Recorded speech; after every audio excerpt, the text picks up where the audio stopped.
రక్షకుడును మన ప్రభునైన యేసుక్రీస్తు నామంలో మీ అందరికీ హృదయపూర్వక వందనములు. ఈరోజు దేవుని వాగ్దానము అపోస్తుల కార్యముల గ్రంథము 13వ అధ్యాయము 48వ వచనము.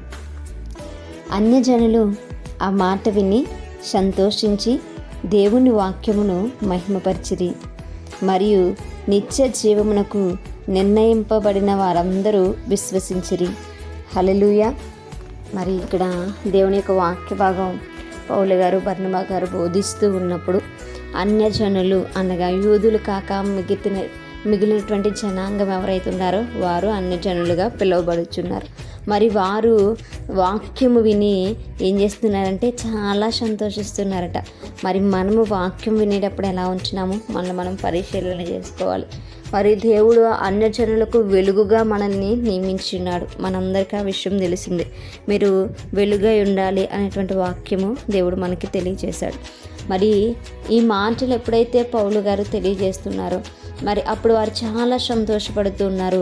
మాకు ఒక వెలుగు వచ్చింది, వాక్యం అనేటువంటి వెలుగు మా యొద్దకు దేవుడు పంపించాడు, మేము దేవుణ్ణి తెలుసుకుంటున్నాము అనేటువంటి సంతోషము వారికి కలిగింది. వారు దేవుని యొక్క వాక్యమును మహిమపరిచేది అనగా దేవుణ్ణి వారు మహిమపరిచినట్టుగా మనం చూస్తున్నాం. మనం ఎప్పుడైనా వాక్యముని దేవుని మహిమపరిచామా, దేవుని ఘనపరిచామా? ప్రభువా ఎంత గొప్పగా మాతో మాట్లాడుతున్నావు, మా కొరకు నువ్వు ఈ లోకానికి వచ్చావు ప్రభా, మా కొరకు ఈరోజు మాట్లాడుతున్నావు, మా బ్రతుకుల్ని మారుస్తున్నావు ప్రభా, మా యొక్క స్థితిని మారుస్తున్నావు అని ఎప్పుడైనా మనం సంతోషంతో ఆయన మహిమపరిచేటువంటి వారముగా ఉంటున్నామా? ఒక్కసారి మనల్ని మనము పరీక్షించుకోవాల్సినటువంటి అవసరత ఉంది. మరి వారందరూ కూడా వాక్యాన్ని ఎప్పుడైతే అంగీకరించారో, ఎప్పుడైతే వాక్యము విని వారు సంతోషించారో, మరి వారి యొక్క మార్గం ఎటువైపు వెళ్ళిందో తెలుసా? నిత్య మార్గం వైపు, నిత్య జీవం వైపు వారి ప్రయాణం కొనసాగుతుంది. మరి వారందరూ కూడా నిత్య జీవానికి సిద్ధపడుతున్నటువంటి వారముగా దేవుడు వారిని మార్చేశాడు. హల్లెలూయా. ఈరోజు ఎవరైతే దేవుని యొక్క వాక్యాన్ని అంగీకరిస్తారో, ఎవరైతే యేసుక్రీస్తు వారిని రక్షకుడుగా అంగీకరిస్తారో, ఎవరైతే దేవుని యొక్క వాక్య ప్రకారం నడుచుకుంటూ ఉంటారో, దేవుని వాక్యమందు ప్రేమ కలిగి ఉంటారో, వారందరూ కూడా రక్షింపబడి వారందరూ కూడా నిత్య జీవానికి మరి తరలింపబడుతుంటారు, నిత్య జీవానికి వారసత్వము పొందుకుంటుంటారు.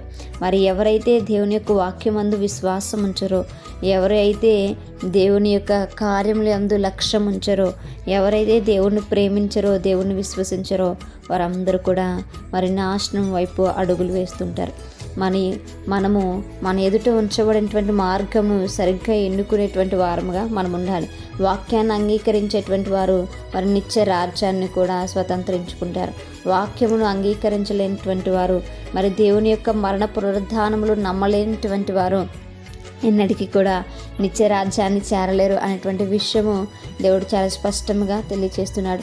యూదులైతే నమ్మలేదు, కానీ యూదులైతే అక్కడ త్రోసివేశారు, వాళ్ళని గెంటి వేశారు. కానీ అన్యజనాంగం అయితే వారిని ఎన్నుకున్నట్టుగా మనం చూస్తున్నాం. మరి మనము కూడా అన్యజనాంగమే కదా, మనం యూదులే కాదు.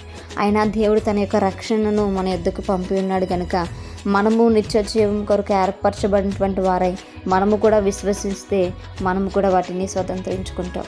అటువంటి కృప దేవుడు మనందరికీ కూడా దయచేయనుగాక. మేము ప్రార్థించుకుందాం. పరిశుద్ధుడా, మహాగణుడా, గొప్పవాడా, యేసయ్యా మీకు స్తోత్రాలు. నిజమే ప్రభా, ఆయన యొక్క రక్షణ అన్యజనాంగమైనటువంటి మాకు ఇచ్చినందుకు మీకు వందనాలు ప్రభా.